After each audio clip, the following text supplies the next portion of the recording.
Kakapasok lang sa wakas. Ito ang inaantay ng lahat. Good news to, Sen Aimee Big Pasabog, VP Sara. Ayon, syempre itong balitang ating matutunghayan ngayon ay nagmula kay Pinas News Portal. At ito po ang inyong lingkod na si BT na magbibigay ng reaksyon at komento dito sa video na ating matutunghayan ngayon. At huwag na natin pagtagalin at sabay-sabay na natin panoorin ang laman ng video na hatid sa atin ni Pinas News Portal at bibigyan natin ng reaksyon ang balitang ito. Pasok! Magandang araw mga kaibigan. Ayun. Bigyan natin ng opinion. Ayun, syempre bago natin simulan ng video ito, nais ko nga pala magbigay ng credits dito sa boses na madidinig natin ngayon at bibigyan ng reaksyon. Walang iba kundi si General Macanas. Syempre suportahan natin yan si General Macanas at bisitahin nyo on the General's Viewpoint mga katunay. Pakisuportahan po. At syempre para maging updated tayo sa mga vlogs na inilalabas ni General Macanas. Ipagpatuloy natin. Yung reaction, itong post ni Kipi Chu, 46 minutes ago. Sabi niya, a big part of journalism is just asking the right questions. Alvin and Tourism is getting better and better at conducting interviews, asking great questions and showing the power of citizen journalism. So, isinare ni Kipi Chu, napakagandang interview ni Alvin and Tourism kay Senator Aimee Marcos na nasa The Hague, Netherlands ngayon. Dito ko napag-alaman na may napakagandang Senate bill na pinail ni Senator Aimee. President Rodrigo Roa Duterte Bill. Wow. So ano itong bill? Talagang yung mga ginagawa ni Senator Aimee dito is pumapabor lahat kay kay PRRD. Nakikita natin si Senator Aimee na talagang marunong siyang tumanaw ng palabra de honor. 'Di ba? Utang na loob.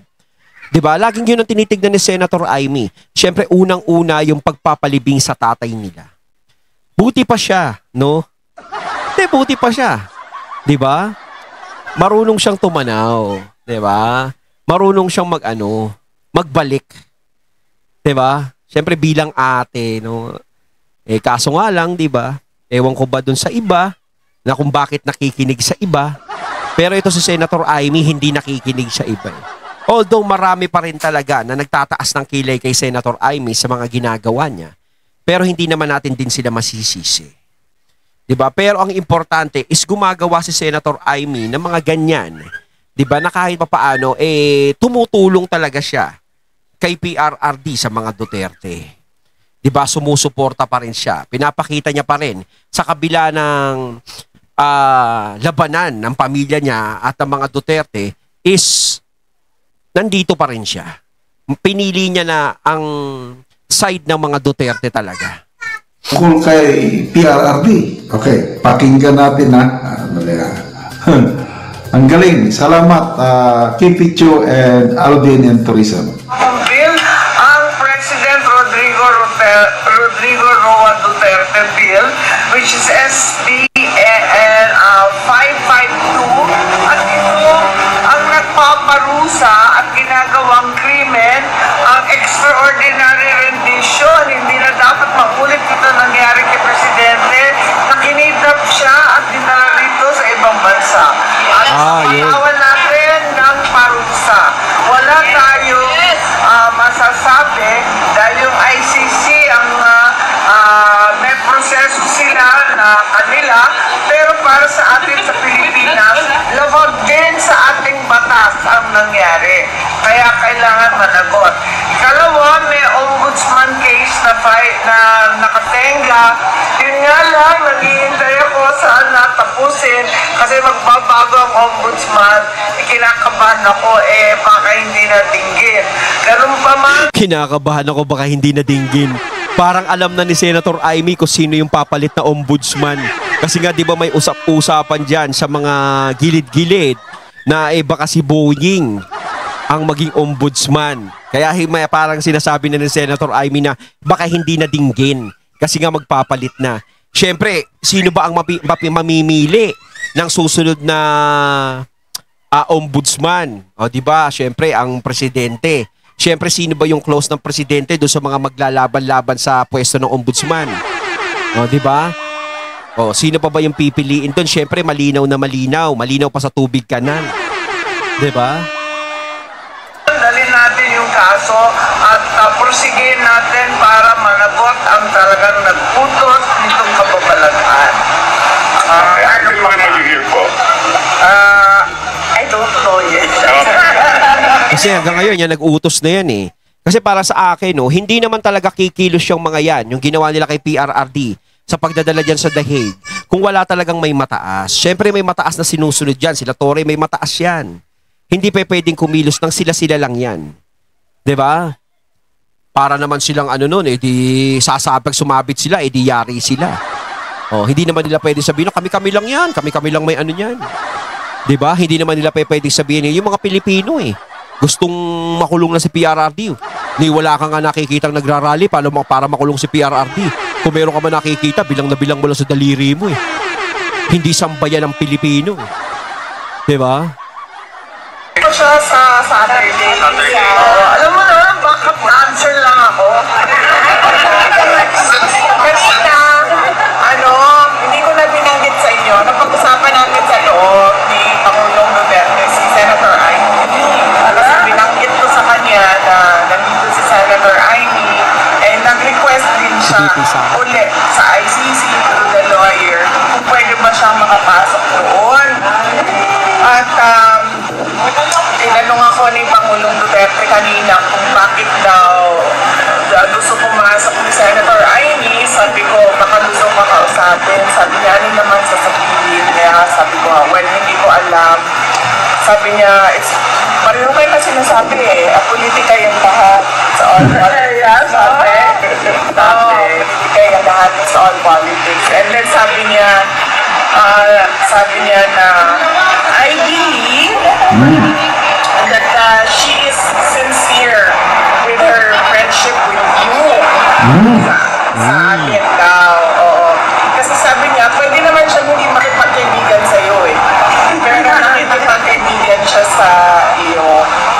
Sabi niya, yun ang nabanggit niya. Pero para sa akin, baka naman totoo na talaga yung pakikipagkaibigan ni Senator Amy. Kasi nakuha niya na yung gusto niya Naging senador na siya Hindi pa rin nagbabago si Senator Amy. Kasi talagang iniisip natin, paano kaya pag nanalong senador to? Baka biglang, di ba, na iniisip na ginagamit ng mga Duterte, si BP Sara, baka mamaya pag nanalo is magbago na ihip na nga. Pero hindi pa rin nagbabago yung ihip ng hangin. Bagkos, patuloy pa rin siya na sumusuporta. Pero syempre, hindi pa rin mawawala yung kaisipan ng ibang mga kababayan natin na nagdadalawang isip sila na baka mamaya ganito, ganyan. Hindi natin talaga sila masisisi. Para sa akin talaga, hindi dapat sisihin ng mga taong bayan kung merong iniisip kay Senator Amy na medyo alanganin sila. Pero siguro sa pinapakita ni Senator Amy na ganyan, keep it up lang.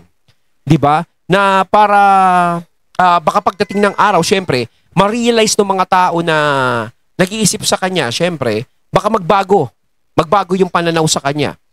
'Di ba? Kung ano yung nasimulan niya, doon niya tapusin. 'Di ba? Para talagang ayan. Sabi ko.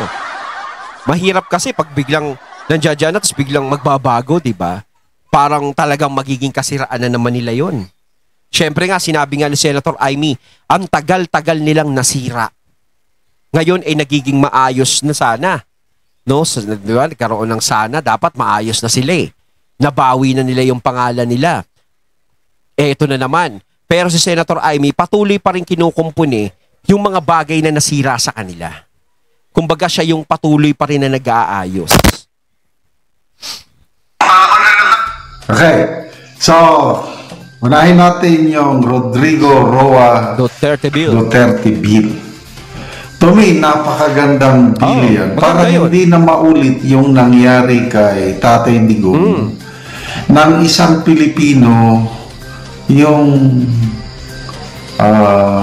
extraordinary rendition yung ginawa. Papatungan ng parusa kung ma-approve ang bill na ito. Oo, maganda yan. Sa mga susunod pang panahon, kung may isang Pilipino na gawan nila ng katulad kay Tatay Digong, ay may parusa. So, hindi nabanggit kung anong klaseng parusa. At least, this is a good start. Luluhod sa asin. Para wala nang susunod pa kay Tatay Digong. Kasi kung nagawa Tama. nila sa isang dating presidente, how much more sa ordinaryong Pilipino na katulad natin? Tama yun. Nagawa nga nila sa mataas na tao yun eh. Di ba? Kaya nga tama si General Macanas.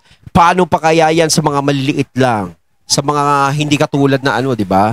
Mas magagawa pa nila yan. Kaya maganda yung sinusulong ni Senator Amy na yan. Paano pag si ano ang...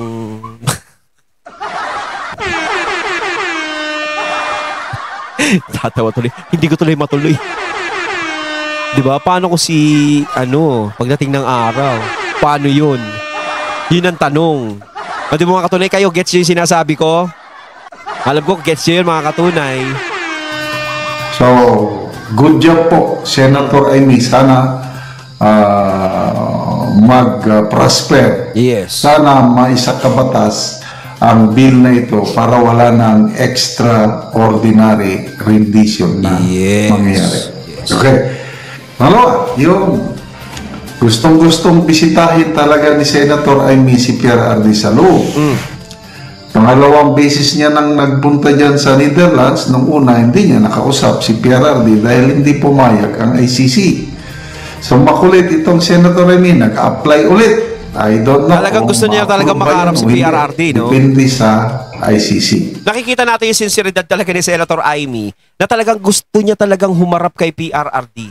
No, syempre, baka kasama na din yung paghingi ng dispensa, paghingi ng tawad sa mga nangyari kay PRRD. Siguro ganun yun, kasama na din yun. Kaya gusto niya talagang makaharap si PRRD. Diba? But ang nakakatuwa dyan, yung sabi ni PRRD, take note, sa mga alanganin kay Senator Amy. Ayan. Kasi sinasabi ng iba na mangga. Oo. Si Amy, ano yung mangga? Manggagamit. Para sa akin, yung mga nagsasalita ng mangga kay Senator Amy na manggagamit, ako, para sa akin, hindi ko pa rin sila masisisi. Gaya na lagi ko naman sinasabi sa kanila yun eh, na hindi ko kayo masisisi. No, dahil, syempre, nadala na eh. Nadala na syempre Marcos ang apelyido niya, no? Parang pag naririnig ng pangalang Marcos talaga parang nagduduon na yung trauma. Hindi sila basta-basta na nagtitiwala. Kumbaga, ayaw na nilang magbigay ng 100% na, kahit ganito pinapakita mo, magtitiwala kami agad sa'yo. Parang nag-iingat na rin sila. Kaya nga sinasabi ko kanina, keep it up lang tong ginagawa ni Senator Amy. Keep it up lang. Gawin niya lang ng gawin kung ano yung tama sa sarili niya. 'Di ba? Hanggang sa ma-realize, makita nila na talagang yung sinseridad ni Senator Amy. Yun naman talaga eh. Ngayon kung talagang sincero siya, talagang ginagawa niya to hanggang huli, kasama siya sa laban, is baka magbago yung pananaw sa kanya. Ganun yun eh. Ginagamit lang mga Duterte, ginagamit lang si BP Sara. Ano sabi ni PRRD? I believe Ayan. Amy is sincere sa pakikipagkaibigan sa iyo, kay BP Sara. Ayan, si PRRD nagsalita na, no? Kahit siya, sinabi niya na naniniwala siya sa pakikipagkaibigan ni Senator Amy kay VP Sara. No? Kahit naman tayo gusto natin etong samahan na to, magtuloy-tuloy. Yung suporta ni Senator Amy kay VP Sara, wag maputol. 'Di ba? Wag masira. At yung tiwala ni VP Sara na binigay kay Senator Amy ay sana wag din masira. Yun eh. At si BP Sara naman, tignan nyo, halos magkasama sila sa lahat ng... Oo. Hindi sila tunay na BFF. Ako may Pero tiwala. syempre, hindi pa rin mawawala doon yung kasabihan na blood is thicker than water. Kahit pa paano. Pero, tignan na lang natin. Di ba? Tignan pa rin natin. Mahirap kasi magsalita na si VP Sara na, mga Duterte na yung pinipili ni Senator Amy. Siguro sa ngayon, nakikita ni Senator Amy na mali eh. Na mali.